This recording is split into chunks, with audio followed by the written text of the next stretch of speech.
또 한 번의 이별 후 거울을 보며 자신에게 같은 소리 없는 고통스러운 질문을 던진 적이 있나요? 왜? 당신은 모든 것을 완벽하게 해냈잖아요. 그의 기분이 좋지 않을 때 당신은 이해심이 많았어요. 그가 아플 때 당신은 보살펴 주었죠. 당신은 충실하고 인내심 있고 친절했어요. 그의 꿈을 지지하기 위해 당신의 욕망을 뒤로 미루었죠. 당신은 그의 거친 세상에서 조용한 안식처가 되어주었어요. 당신은 모든 남자가 꿈꾼다고 생각했던 바로 그 착한 여자였어요.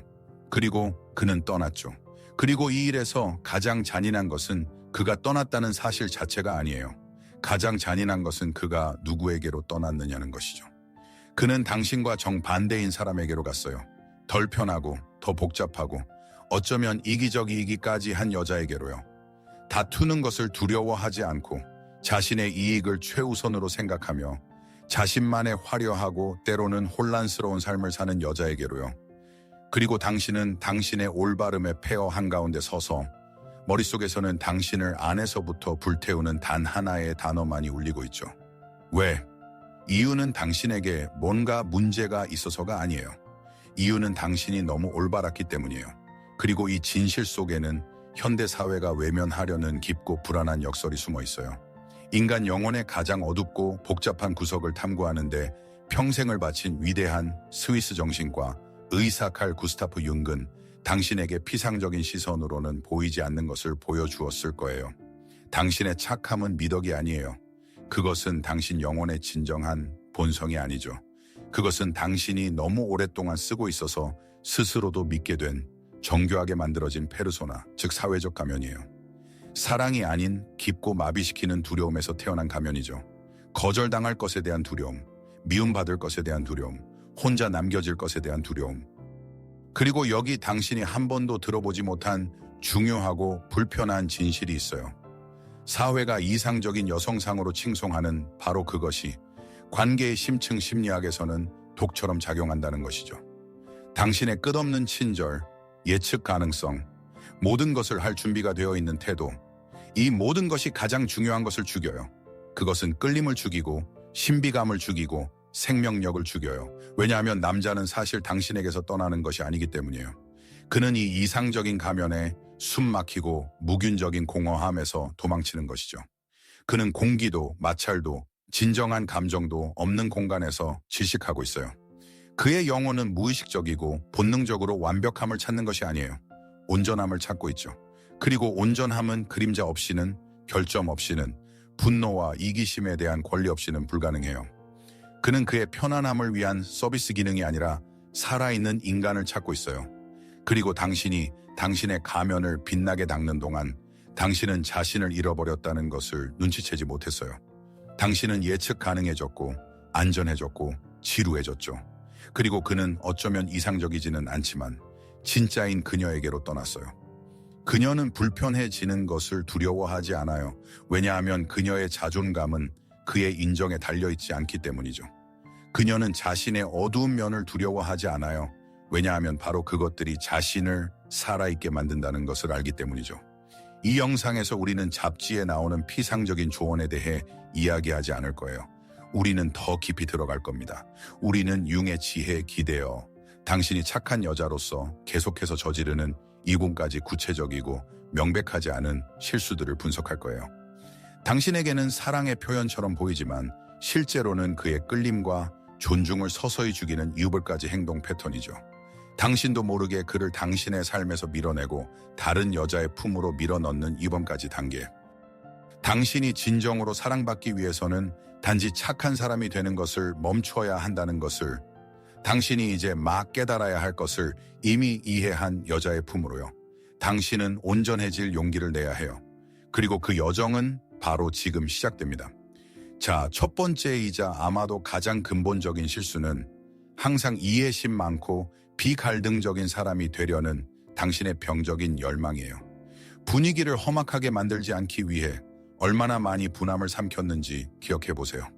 그것이 어리석고 가치 없다고 자신을 설득하며 질투의 가시를 얼마나 많이 억눌렀는지, 당신 안에서 분노와 실망의 폭풍이 휘몰아칠 때 얼마나 많이 미소 지으며 괜찮다고 말했는지, 당신은 이것을 당신의 힘, 당신의 미덕이라고 생각했어요.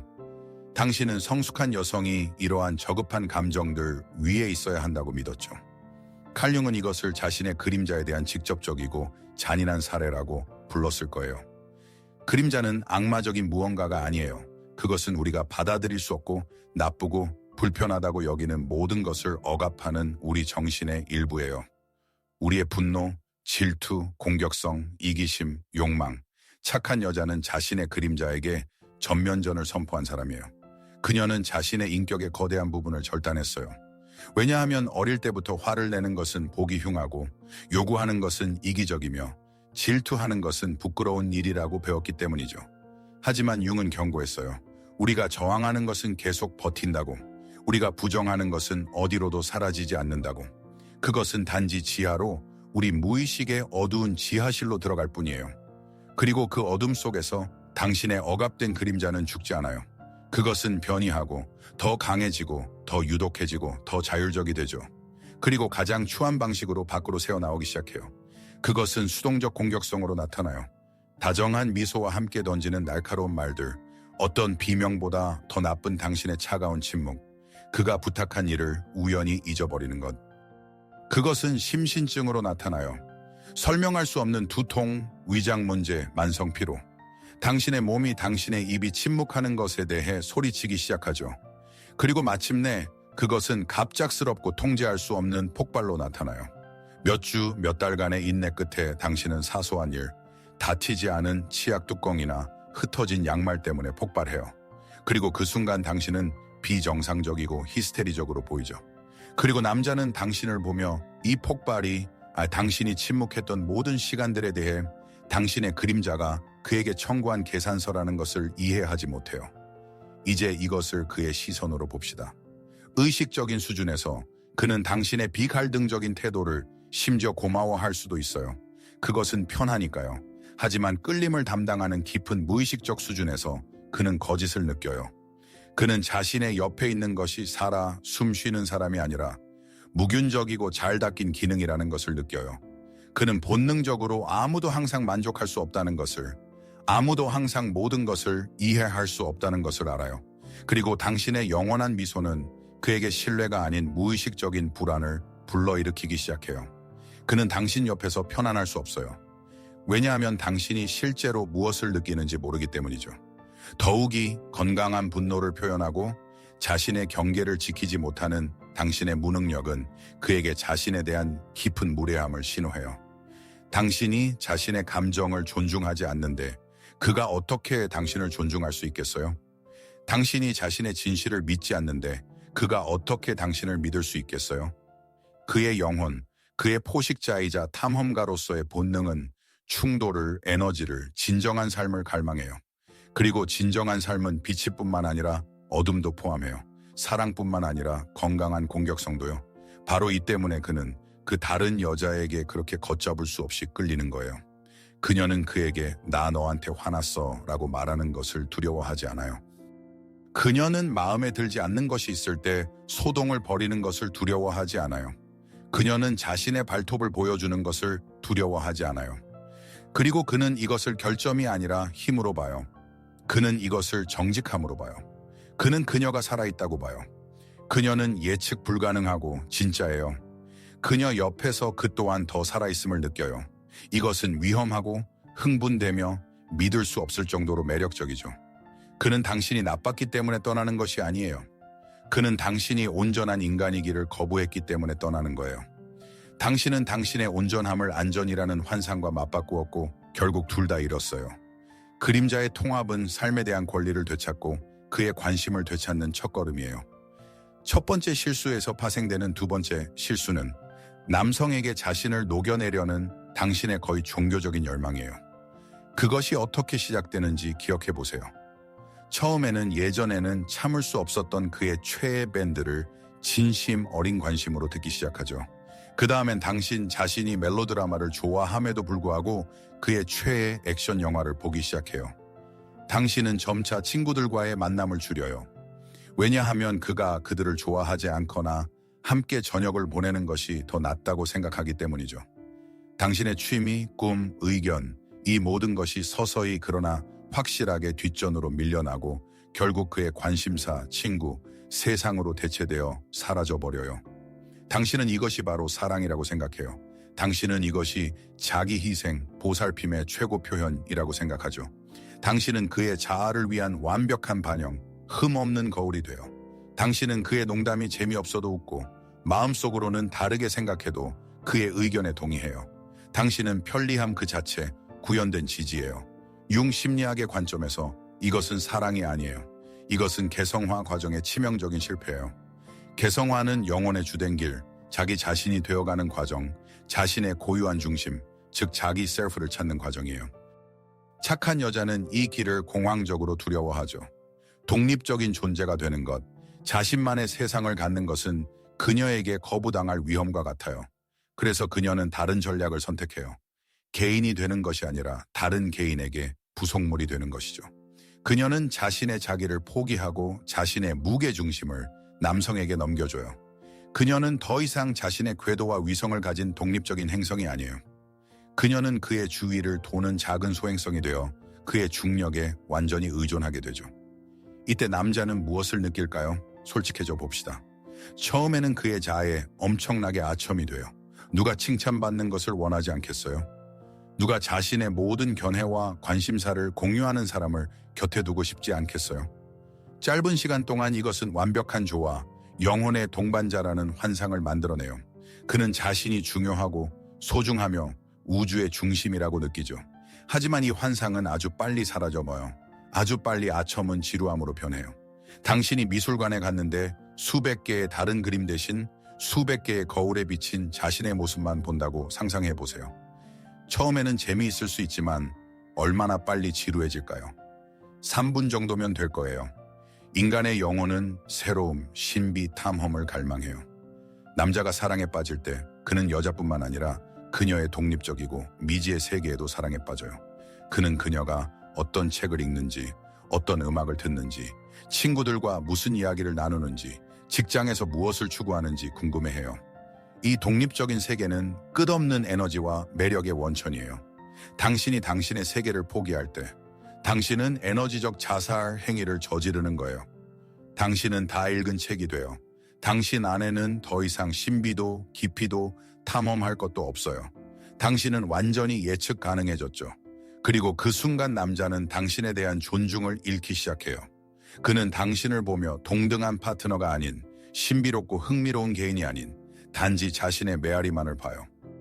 그리고 자신의 메아리를 원할 수 있을까요? 거울에 비친 자신의 모습을 열정적으로 원할 수 있을까요? 아니요. 존중은 끌림의 기초예요. 존중 없이는 열정도 진정한 사랑도 있을 수 없어요. 그리고 그가 당신을 독립적인 개인으로서 존중하지 않게 될 때 그의 끌림은 필연적으로 사라져요. 그는 주위를 둘러보기 시작하죠. 그리고 그는 거기서 누구를 볼까요? 그는 그 다른 여자를 봐요. 자신만의 삶이 있는 여자. 그가 어쩌면 싫어할 수도 있는 친구들이 있는 여자. 이상한 취미를 가진 여자. 있잖아. 난 이 영화 별로야. 지루해. 또는 오늘 나 여자애들이랑 만나. 우리만의 계획이 있어. 라고 말할 수 있는 여자. 그리고 이것은 그를 밀어내지 않아요. 오히려 그를 흥분시켜요. 이것은 그에게 온전하고 자립적인 개인이 앞에 있다는 것을 보여줘요. 그에게 녹아들지 않고 그의 그림자가 되지 않을 사람. 그리고 이것은 도전을 만들어내요. 이것은 그 자신이 더 흥미로워지고 발전하고 부응하기 위해 노력하게 만들어요. 그런 여자 옆에서 그는 자신이 성장하고 있다고 느껴요. 당신 옆에서 그는 제자리에 서 있다고 느꼈죠. 당신은 자신을 포기함으로써 그의 사랑을 산다고 생각했어요. 하지만 실제로는 그의 끌림에 대한 사형 선고서에 서명한 것이었어요. 당신은 그에게 당신의 모든 세상을 주었고 결국 그는 당신을 아무것도 없는 텅 빈 방에 남겨두고 떠났어요. 그 방의 가구는 그의 떠나는 뒷모습을 비추는 거울들 뿐이었죠. 그의 마음으로 가는 길은 그에게 녹아드는 것이 아니라 용감하게 자기 자신이 되는 것을 통해 있어요. 빛나고 독립적이고 그래서 끝없이 매력적인 착한 여자가 순교자의 자기 희생 정신으로 빠지는 세 번째 실수는 낭만적인 관계를 구원 임무로 바꾸는 것이에요. 첫사랑의 감정이 지나가자마자 당신은 자신도 모르게 연인의 역할에서 보살피는 엄마의 역할로 바뀌어요. 당신은 그가 요청하지도 않은 조언을 하며 그의 직장 문제를 해결하기 시작해요. 당신은 그가 밥을 먹었는지, 목도리를 했는지, 엄마에게 전화했는지 확인해요. 당신은 그의 실수로 인한 결과를 막아주기 위해 대신 전화해서 사과하고 그의 빚을 갚아주고 그의 어려움을 해결해줘요.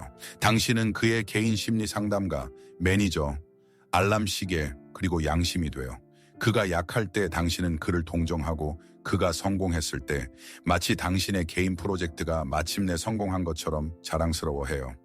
당신의 어휘에서 우리라는 단어는 내가 너를 돌봐줄게라는 의미가 되기 시작해요. 당신은 이것이야말로 완전한 자기희생과 파트너의 안녕을 위한 보살핌이라는 최고의 사랑 형태라고 진심으로 믿어요. 칼 융은 이 현상을 근본적인 원형들의 혼합을 통해 설명했을 거예요. 관계에 들어설 때 여자는 보통 자신의 아니마, 즉 내면의 뮤즈, 남자를 영감시키고 그의 영혼과 성적 본능을 깨우는 신비롭고 매혹적인 인물의 원형을 활성화해요. 이것은 놀이, 열정, 신비로 가득 찬 동등한 관계예요. 하지만 착한 여자는 불안과 통제 욕구에 이끌려 아주 빨리 다른, 훨씬 더 오래되고 강력한 원형, 즉 위대한 어머니의 원형으로 미끄러져 들어가요.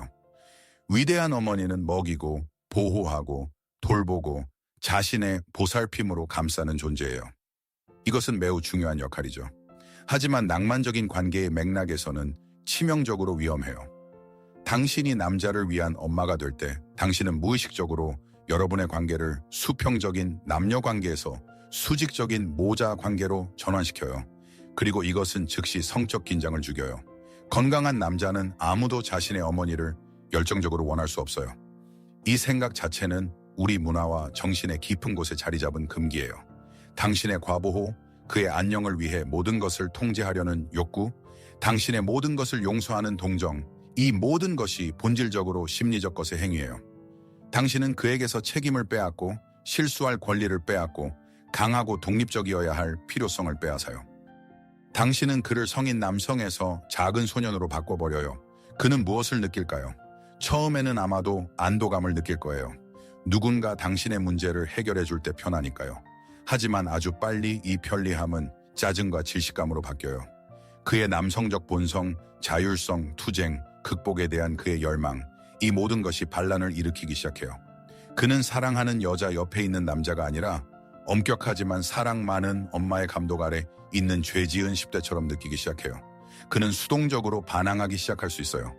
당신의 부탁을 잊어버리거나 모든 것을 반대로 하거나 또는 적극적으로 더 거칠어지고 거리를 두고 당신의 통제에서 벗어날 기회를 찾으려 하죠. 그리고 이 반란은 그를 종종 다른 여자를 찾게 만들어요. 하지만 그는 단지 새로운 몸을 찾는 것이 아니에요. 그는 자신에게 남자라는 느낌을 되돌려줄 여자를 찾고 있어요. 그는 모성애적인 동정이 아닌 여성적인 감탄으로 자신을 바라볼 여자를 찾고 있어요. 그에게 짚을 깔아주는 대신 도전을 던질 여자. 그를 먹여주고 재워줄 아이가 아니라 보호자이자 연인으로서 자신을 필요로 할 여자를 찾고 있어요. 다른 여자는 종종 당신에게 이기심이나 무책임함으로 보이는 특성을 가지고 있어요. 그녀는 그건 내 문제야, 네가 알아서 해 라고 말할 수 있어요. 그녀는 그의 상색에 전화하거나 그를 공영에서 구해내지 않을 거예요. 그녀는 그가 모든 것을 스스로 처리할 만큼 충분히 강하다고 믿어요. 또는 그런 척해요. 그리고 바로 이 태도가 그의 남성성을 되살려요. 그녀 옆에서 그는 다시 강하고 유능하고 매력적이라고 느껴요. 그는 살아있음을 느껴요. 당신은 당신의 보살핌이 여러분의 관계를 굳건히 하는 접착제라고 생각했어요. 하지만 그것은 관계의 본질 자체를 파괴하는 용해제였어요. 당신은 그에게 모든 것이 되고 싶어 하다가 결국 그에게 가장 중요한 것, 즉 그가 원하는 여자가 되는 것을 멈췄어요. 당신은 그를 구하고 싶었지만 결국 그는 당신의 숨 막히는 사랑에서 자신을 구하기 위해 당신에게서 도망쳤어요. 운명의 아이러니는 진정한 사랑은 구원하지 않는다는 것이에요. 그것은 자유를 주죠. 그 중에는 어른이 되어 자신의 삶에 책임을 질 자유도 포함돼요. 네 번째 실수는 당신의 만족할 줄 모르는 만성적인 인정 욕구예요. 이것은 당신과 남성, 그리고 세상과의 상호작용을 독살하는 미묘하지만 만연한 행동 패턴이죠.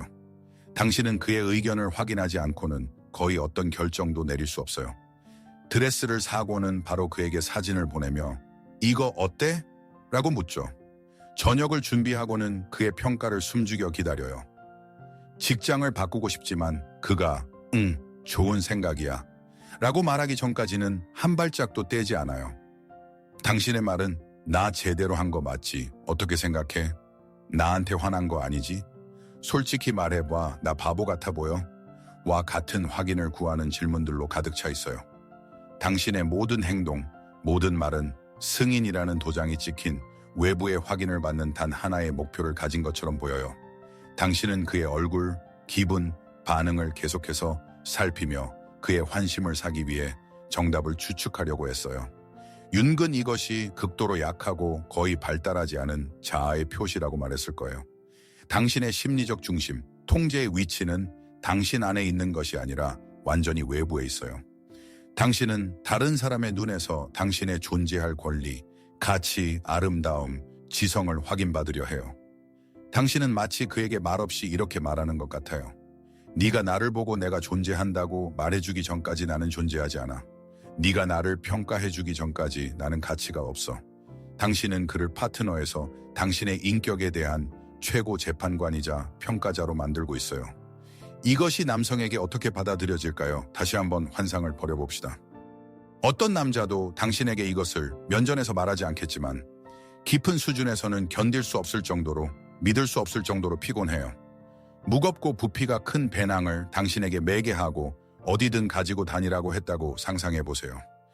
이 배낭은 당신의 자존감에 대한 책임이에요. 당신이 나 마음에 들어? 라고 물을 때마다 당신은 단지 칭찬을 구하는 것이 아니에요. 당신은 그에게 당신을 기분 좋게 만들어야 할 의무를 떠넘기는 거예요. 당신은 그를 당신의 행복, 당신의 정신적 평온에 대해 책임지게 만들어요. 이것은 낭만적인 관계의 가벼움과 유희를 힘든 일로 바꿔요. 그는 항상 경계해야 하고, 항상 말을 골라야 하고, 항상 당신을 지지하고, 인정하고, 안심시켜야 해요. 그는 연인이 아니라 당신의 비틀거리는 자존감을 위한 심리적 목발이 돼요. 그리고 이 부담은 그를 지치게 해요. 남성의 정신은 자유, 가벼움, 기쁨을 추구해요. 그는 에너지를 빨아들이는 블랙홀이 아니라 에너지의 원천인 여성과 함께하고 싶어 해요. 그는 동등한 상대를 찾아요. 그는 이미 자신이 아름답고 똑똑하고 그 자체로 가치 있다는 것을 아는 파트너를 찾아요. 단지 마음에 들기 때문에 드레스를 살 수 있는 여자. 그렇게 하는 것이 옳다고 생각하기 때문에 직장을 바꿀 결정을 내릴 수 있는 여자. 그의 의견과 일치하지 않을까 두려워하지 않고 자신의 의견을 말할 수 있는 여자. 그리고 그는 다른 여자를 만나요. 그녀는 당신만큼 아름답지 않을 수도 있어요. 그렇게 착하지 않을 수도 있죠. 하지만 그녀에게는 당신에게 없는 것, 즉 내면의 굳건함이 있어요. 그녀는 자신의 가치를 알아요. 그녀의 자존감은 그의 기분에 따라 흔들리지 않아요. 그녀는 네가 이 문제에 대해 어떻게 생각하든 상관없어. 나는 이렇게 할 거야. 라고 말할 수 있어요. 그리고 이것은 오만함이 아니에요. 이것은 자신감이죠. 그리고 이 자신감은 그에게 자석처럼 작용해요. 그녀는 그에게 자신을 평가해달라고 요청하지 않아요. 그녀는 그에게 자신이 누구인지를 즐기라고 제안해요. 그녀는 그에게서 자신의 가치를 확인받으려 하지 않고 이미 가지고 있는 자신의 가치를 그와 공유해요. 그녀 옆에서 그는 자유로움을 느껴요. 그는 항상 경계할 필요가 없어요. 그는 그냥 자기 자신이 될 수 있어요. 그리고 이것은 엄청난 안도감이죠. 당신은 그의 의견에 대한 당신의 필요성을 보여줌으로써 그가 당신에게 얼마나 중요한지를 보여준다고 생각했어요. 하지만 실제로는 당신은 그에게 당신의 공허함을 보여준 것이었어요. 당신은 그에게 사랑이 아니라 일, 즉 이 공허함을 채우는 일을 제안한 것이었어요. 그리고 그는 어떤 이성적인 사람처럼 결국 이 보람없는 직장에서 사직했어요. 그는 그에게 공석이 아니라 파트너십을 제안한 사람에게로 갔어요. 서로를 위한 목발이 되려 하지 않고 서로를 감탄할 수 있는 온전하고 자립적인 두 우주의 파트너십. 다섯 번째 실수는 아니오라고 말하지 못하는 당신의 비극적인 무능력이에요. 이 단어는 당신에게 잔인함, 이기심, 관계의 종말의 동의어처럼 보여요. 당신의 세계관에서 착한 여자는 항상 예라고 말해요. 그녀는 책과 함께 집에 머물고 싶어 하면서도 그의 친구들 집에 가는 것에 동의해요. 단지 상처 주지 않기 위해 아무런 욕망도 느끼지 못하면서도 섹스에 동의해요. 게으르거나 감사할 줄 모르는 사람으로 보일까봐 두려워서 더 많은 집안일, 더 많은 책임, 더 많은 의무를 떠맡는 것에 동의해요. 그녀의 모든 이해는 자기 자신에 대한 작은 배신 행위예요. 당신은 끊임없는 두려움 속에서 살아요. 상처 줄 것에 대한 두려움, 실망시킬 것에 대한 두려움, 갈등을 유발할 것에 대한 두려움, 그리고 이 두려움은 당신으로 하여금 계속해서 당신 자신의 욕망, 가치, 신체적 상태를 짓밟게 만들어요. 당신은 고장 없는 기계, 모든 사람이 짓밟아도 모든 것을 견뎌낼 것이라고 확신하는 땅이 돼요. 칼 융은 인격이 경계가 생기는 곳에서 시작된다고 가르쳤어요. 경계는 우리를 세상과 분리하는 벽이 아니에요. 그것은 나가 끝나고 다른 사람이 시작되는 곳을 정의하는 신성하고 보이지 않는 선이에요. 그것은 우리의 정신적, 신체적 온전함을 보호하는 것이죠. 그것은 세상에 이것은 나에게 받아들일 수 있고 이것은 아니다. 이것은 나의 책임이고 저것은 너의 책임이다. 라고 말하는 것이에요. 착한 여자는 단지 약한 경계를 가진 것이 아니에요. 그녀는 경계가 전혀 없어요. 그녀의 페르소나, 즉 가면은 완전한 융합과 자기 희생이라는 개념 위에 세워졌어요. 그녀는 사랑이 경계의 완전한 부재라고 진심으로 믿어요. 하지만 융은 이것이 사랑이 아니라 친밀함이 아닌 자기 상실과 그로 인한 관계 파괴로 이어지는 병적인 융합, 즉 콤플라티오라고 말했을 거예요. 이런 관계에서 남자에게는 무슨 일이 일어날까요? 가장 기본적인 동물적인 수준에서 인간 심리는 매우 단순하게 작동해요. 우리는 항상 이용 가능하고 가격이 없는 것을 소중히 여기지 않아요. 우리는 경계가 없는 것을 존중하지 않아요. 당신이 항상 예라고 말할 때 당신은 그의 눈에서 자신을 평가절하하는 거예요. 당신의 시간, 에너지, 몸, 의견, 이 모든 것이 당연한 것이 돼요. 첫 요구에 항상 이용 가능한데 왜 그것을 소중히 여겨야 할까요? 더욱이 당신의 경계 부재는 그에게 무의식적인 불안과 그 다음에는 경멸을 불러일으켜요. 그는 본능적으로 당신의 존재하지 않는 경계를 더듬기 시작할 수 있어요. 그는 늦고 약속을 지키지 않고 다른 사람들과 희롱해요. 그는 마치 당신의 현실감을 느끼기 위해 기댈 수 있는 벽을 찾는 것 같아요. 그리고 그 벽을 찾지 못할 때 그는 실망감을 느껴요. 그는 인격체가 아닌 무정형의 수능적인 무언가를 봐요. 그는 자신을 존중하지 않는 사람을 존중할 수 없어요. 그리고 우리가 기억하듯이 존중 없이는 끌림도 없어요. 그리고 그의 지평선에 그녀가 나타나요. 그 다른 여자. 아니요라는 단어가 단호하고 차분하며 죄책감 없이 들리는 어휘를 가진 여자. 그녀는 아니, 오늘 피곤해. 우리 어디 안 가. 또는 아니, 그건 불쾌해. 나한테 그렇게 말하지 마.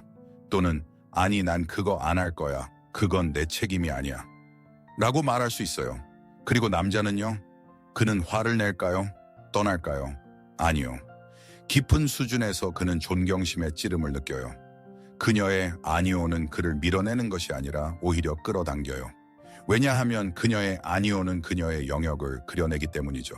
그것은 그에게 자신의 규칙, 욕망, 가치를 가진 온전한 인격체가 앞에 있다는 것을 보여줘요. 그녀의 아니오는 그녀의 예를 훨씬 더 가치 있게 만들어요. 그녀가 그에게 예라고 말할 때 그는 그것이 두려움에서 비롯된 강요된 양보가 아니라 진정한 선택이라는 것을 알아요. 그녀의 경계는 건강한 긴장감, 도전을 만들어내요. 그는 그녀의 호의를 얻어야 한다는 것을, 그녀의 시간과 에너지를 소중히 여겨야 한다는 것을 깨달아요. 그녀 옆에서 그는 더 세심하고 더 민감하고 더 존중하는 사람이 되어야 해요. 그리고 이것은 그를 성장시켜요. 당신은 당신의 거절하지 못함이 당신의 가장 큰 장점이라고 생각했어요. 하지만 그것은 당신의 가장 큰 약점이었어요. 당신은 그를 잃을까 두려워 아니오라고 말하기를 두려워했어요. 그리고 결국 그는 아니오라고 말하기를 두려워하지 않는 그녀에게로 갔어요.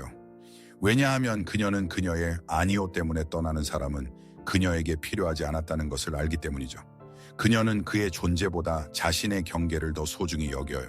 그리고 바로 이 때문에 그의 존재가 그에게 그렇게 소중한 거예요. 여섯 번째 실수는 가장 교활한 것 중 하나예요.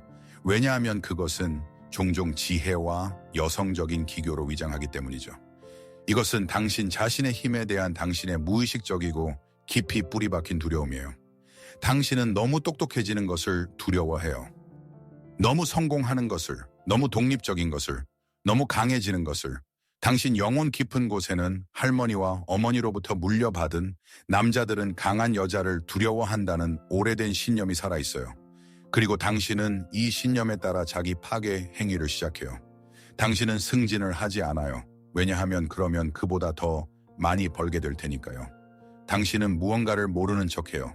그에게 남성다움을 발휘할 기회를 주기 위해서요. 당신은 자신의 성공에 대해 사과하듯이 부끄러운 미소를 지으며 자신의 성취를 축소해요. 당신은 그의 눈에 더 매력적이고 더 여성적으로 보이기 위해 의도적으로 자신을 더 작고 더 약하고 더 어리석게 만들어요. 융 심리학의 관점에서 이것은 자신의 아니무스를 통합하는 것에 대한 두려움이에요. 아니무스는 여성 심리의 내면적 남성 원리예요. 그것은 논리, 구조, 야망, 물질, 세계에서 행동하는 능력, 자신의 관점을 옹호하는 능력을 담당해요. 이것은 당신의 내면의 힘, 당신의 검과 방패예요. 착한 여자는 자신의 아니무스를 두려워해요. 그녀는 그것을 여성스럽지 않고 거칠고 거부감을 주는 것으로 여겨요. 그리고 그녀는 그것을 우리 안에 가두기 위해 모든 것을 해요. 그녀는 거짓되고 시대에 뒤떨어진 신념 때문에 의식적으로 자신의 인격의 거대한 부분을 포기하고 자신의 잠재력을 배신해요. 이제 현실에서 무슨 일이 일어나는지 봅시다. 약하고 어리석은 척하는 여자는 어떤 남자를 끌어들일까요? 그녀는 그녀를 통제하고 지배하려는 폭군이나 그녀를 배경으로 자신을 강하게 느낄 수 있는 자신감 없는 남자들을 끌어들여요. 그녀는 실제로 강한 여자를 두려워하는 바로 그 남자들을 끌어들여요. 하지만 이것이 당신이 꿈꾸는 남자인가요? 당신의 약함을 필요로 하는 남자와 함께하고 싶은가요? 성숙하고 자신감 있고 진정으로 강한 남자는 강한 여자를 두려워하지 않아요. 그는 그녀를 찾고 갈망해요. 그에게 강하고 똑똑하고 성공적인 파트너는 그의 자아에 대한 위협이 아니라 가장 큰 선물이에요. 이것은 그 자신이 그런 여자 옆에 있을 만큼 충분히 강하다는 증거예요. 그는 하녀가 아닌 여왕을 옆에 보고 싶어 해요. 그는 모든 것에 동의하는 귀여운 창조물이 아니라 지적인 논쟁을 위한 파트너를 원해요. 그는 그녀의 성취에 대해 사과하는 것이 아니라 감탄하고 싶어 해요. 당신이 자신을 축소할 때 당신은 그에게 나는 나 자신을 가치 있다고 생각하지 않아 라는 신호를 보내요. 그리고 그는 이 신호를 틀림없이 읽어요. 그는 당신에게 맞춰주며 병뚜껑을 열어주거나 컴퓨터를 고쳐줄 수도 있지만 깊은 수준에서는 거짓을 느낄 거예요. 그리고 그는 실망감을 느낄 거예요. 그는 동등한 상대를 찾고 있는데 무력한 공주 역할을 하는 여배우를 발견한 거죠. 그가 떠나는 다른 여자는 대체로 자신의 힘을 두려워하지 않아요. 그녀는 자신의 지성을 부끄러워하지 않아요. 그녀는 자신의 경력을 자랑스러워해요. 그녀는 스스로 타이어를 교체하거나 이케아 가구를 조립할 수 있다는 것에 대해 사과하지 않아요. 그녀는 약한 여자 놀이를 하지 않아요. 그녀는 그냥 자기 자신일 뿐이에요. 그리고 그녀의 힘은 밀어내는 것이 아니라 매혹시켜요. 그녀는 그에게 도전을 던져요. 그녀는 그 자신이 더 나아지고 더 강해지고 더 똑똑해지게 만들어요. 그녀 옆에서 그는 우월감이 아닌 파트너십을 느껴요. 혼자일 때보다 함께일 때 훨씬 더 많은 것을 성취할 수 있는 두 힘의 파트너십. 그녀의 힘은 발전과 성장이 가득한 흥미로운 삶을 약속해요. 반면에 당신의 꾸며낸 약함은 정체와 지루함을 약속해요. 당신은 당신의 힘으로 그를 겁줄까 두려워했지만 결국 진정성의 부족으로 그를 겁주었어요. 당신은 편안해지려고 했지만 진짜가 되어야 했어요. 여자의 진정한 힘은 약해 보이는 것에 있는 것이 아니에요. 필요할 때 강해질 용기를 갖는 것에 있어요. 그리고 바로 이 용기가 그녀를 그녀에게 합당한 남자에게 거부할 수 없게 만들어요. 그리고 이제 우리는 마지막 7번째 실수에 이르렀습니다. 그것은 가장 깊고 가장 미묘하며 가장 파괴적입니다. 그것은 현실을 있는 그대로 보기를 의식적으로 거부하는 당신의 태도입니다. 그것은 친절과 순진함, 용서와 맹목 사이의 혼동입니다. 당신은 위험 신호 레드 플래그를 보지만 왕왕히 무시합니다. 그가 당신에게 무례하게 굴면 당신은 그는 그냥 일 때문에 피곤해서 그래 라고 스스로에게 말합니다.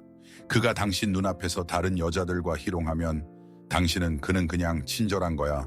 아무 의미 없어 라고 자신을 설득합니다.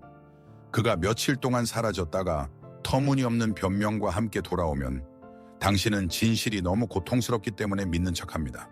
당신은 스스로 만든 환상의 세계에 살고 있습니다. 당신은 당신 앞에 서 있는 실제 사람이 아니라 그의 잠재력을 믿습니다. 만약에만 했다면 그가 될 수 있었을 사람을 당신은 당신의 사랑으로 그를 치유하고 당신의 인내로 그를 변화시킬 수 있는 당신의 능력을 믿습니다. 당신은 그의 무례함, 거짓말, 무관심에 대한 변명을 찾으며 그의 최악의 행동에 대한 변호인이 됩니다. 융심리학에서는 이것을 지혜의 그림자 측면을 통합하기를 거부하는 것으로 설명할 수 있습니다. 진정한 지혜는 단지 빛, 선, 잠재력을 보는 능력만이 아닙니다. 그것은 무엇보다도 어둠, 조작, 거짓말을 명확하고 환상 없이 보는 능력입니다. 타로의 상징 체계에서 이 지혜의 측면은 검의 여왕의 원형으로 훌륭하게 표현됩니다. 그녀는 손에 검을 들고 왕좌에 앉아있는 여성입니다. 그녀의 시선은 명확하고 통찰력 있습니다. 그녀는 아무리 불편하더라도 진실을 봅니다. 그녀의 검은 모든 거짓, 모든 환상, 모든 자기 기만을 잘라내는 지성의 상징입니다. 착한 여자는 이 여왕이 되는 것을 두려워합니다. 그녀는 이 검을 손에 쥐는 것을 두려워합니다. 왜냐하면 그렇게 하면 그녀는 쓴 진실을 인정해야 하기 때문입니다. 그녀의 왕자는 왕자가 아니다. 그녀의 관계는 동화가 아니다. 그녀의 사랑은 치유하는 것이 아니라 그녀 자신을 해친다. 그리고 이 진실은 그녀의 모든 세계를 파괴할 위협이 됩니다. 그래서 그녀는 눈멀고 순진하고 착하게 남아있기를 선호합니다. 하지만 이것은 친절이 아닙니다. 이것은 비겁함입니다. 이때 남자는 무엇을 느낄까요? 의식적인 수준에서는 그가 모든 것을 면할 수 있어서 기뻐할 수도 있습니다. 그것은 편리합니다. 하지만 무의식적인 수준에서는 다른 일이 일어납니다. 그는 당신을 속일 수 있다는 것을 깨닫습니다. 그는 당신이 그의 진짜 모습을 보지 못한다는 것을 깨닫습니다. 그리고 이것은 깊은 수준에서 그가 당신을 신뢰할 수 없다는 것을 의미합니다. 명백한 것을 보지 못하는 사람의 판단을 어떻게 신뢰할 수 있을까요? 자신을 속이도록 내버려 두는 사람을 어떻게 존중할 수 있을까요? 그는 계속해서 당신의 맹목을 이용할 수 있지만 결코 당신을 동등하게 여기지 않을 것입니다. 그의 눈에 당신은 진실로부터 보호받아야 할 아이입니다. 그리고 아이와는 성숙한 파트너 관계를 구축할 수 없습니다. 그리고 마음 깊은 곳에서 모든 사람, 심지어 가장 불완전한 사람조차도 꿰뚫어 보이기를 원합니다. 그의 밝은 면과 어두운 면 모두를 포함하여 전체적으로 보이기를 원합니다.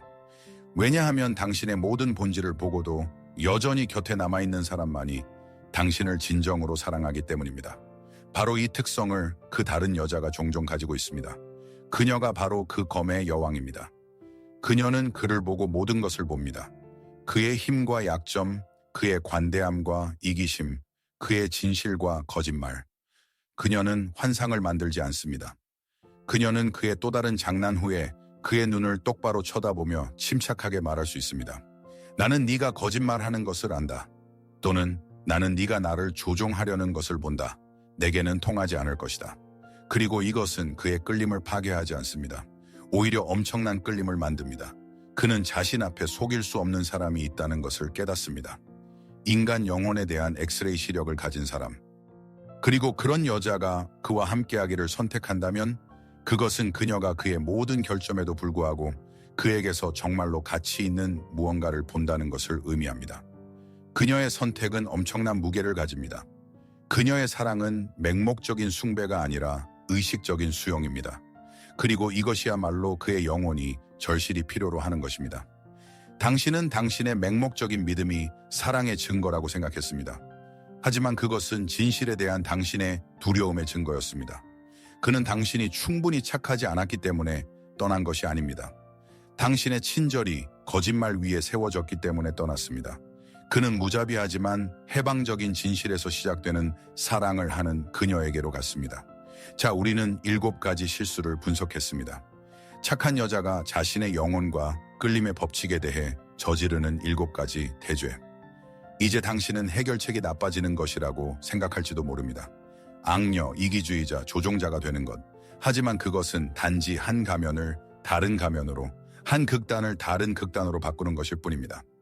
융의 지혜가 우리에게 제안하는 길은 훨씬 더 깊습니다. 해결책은 나빠지는 것이 아닙니다. 해결책은 온전해지는 것입니다. 온전함은 완벽함이 아닙니다. 그것은 비판 없이 자신의 모든 부분을 받아들일 용기입니다. 그것은 자신의 그림자를 통합하고 분노와 불만에 대한 자신의 권리를 인정할 용기입니다. 그것은 자신의 신성한 경계를 세우고 영혼이 아니라고 외칠 때 아니라고 말할 용기입니다. 그것은 자신의 힘, 지성, 성공을 인정하고 받아들일 용기입니다. 그리고 마지막으로 그것은 검의 여왕의 검을 손에 쥐고 진실이 어떻든 그 진실을 직시할 용기입니다. 당신이 이 길에 들어설 때 당신은 위험해집니다. 하지만 이 단어를 다시 생각해 봅시다. 당신은 남자들에게 위험해지는 것이 아닙니다. 당신은 거짓말에 위험해집니다. 조작에 위험해집니다. 피상적인 관계에 위험해집니다. 무례함과 배신에 위험해집니다. 당신의 위험은 당신의 진정성입니다. 당신의 진실성. 그리고 이 진정성은 믿을 수 없을 정도로 거의 신비로운 자력을 가지고 있습니다. 당신이 이 개성화의 길, 이 자기 자신이 되어가는 길을 걸을 때 당신은 편안한 엄마나 의지 없는 희생자를 찾는 남자들의 자석이기를 멈출 것입니다. 당신은 그냥 그들을 더 이상 끌어당기지 않을 것입니다. 당신의 에너지가 변하고 그들은 여기서 얻을 것이 없다고 느끼며 당신을 피할 것입니다. 하지만 당신은 다른 남자들을 끌어당기기 시작할 것입니다. 당신은 스스로 온전함의 길을 걷고 있는 사람을 끌어당길 것입니다. 편안함이 아닌 깊이를 찾는 사람, 순종이 아닌 힘을 찾는 사람, 자신의 자아의 반영이 아닌 온전하고 독립적이며 빛나는 우주를 찾는 사람, 그리고 이 관계는 굶주림, 필요, 두려움이 아닌 두 강하고 자립적인 인격체의 상호 존중에 기반을 둘 것입니다. 사랑은 더 이상 당신에게 외로움으로부터의 구원이 아닐 것입니다. 그것은 축제가 될 것입니다. 서로 없이는 살 수 없기 때문이 아니라 함께 있을 때 더욱 아름다운 무언가를 만들어내기 때문에 함께하기로 선택한 두 영혼의 만남의 축제. 만약 당신 안에 무언가가 이 말에 반응했다면, 만약 당신이 착한 여자의 모습에서 자신을 발견했다면, 만약 당신이 인식의 고통을 느꼈지만 그와 함께 희망의 섬광도 느꼈다면, 그렇다면 이 메시지는 우연히 당신을 찾은 것이 아닙니다. 그렇다면 당신의 영혼은 이미 이 여정을 떠날 준비가 된 것입니다. 그녀는 이미 거짓말에 지쳤고 진실을 갈망하고 있습니다. 이 불꽃을 끄지 마세요. 그것이 불길로 타오르게 하세요. 어쩌면 착함이라는 우리에 갇혀있는 다른 여자와 이 비디오를 공유하세요. 어떤 실수가 당신에게 가장 강하게 와 닿았는지 댓글을 남겨주세요. 만약 당신이 이 깊고 쉽지 않지만 해방적인 자기 자신으로의 여정을 계속할 준비가 되어 있다면 이 채널을 구독하세요. 충동적으로 하지 말고 의식적으로 하세요. 당신의 온전함을 향한 첫걸음으로써. 왜냐하면 세상은 또 다른 착한 여자가 필요한 것이 아니기 때문입니다. 세상은 깨어난 여자를 절실히 필요로 합니다. 그리고 그 여자는 바로 당신입니다.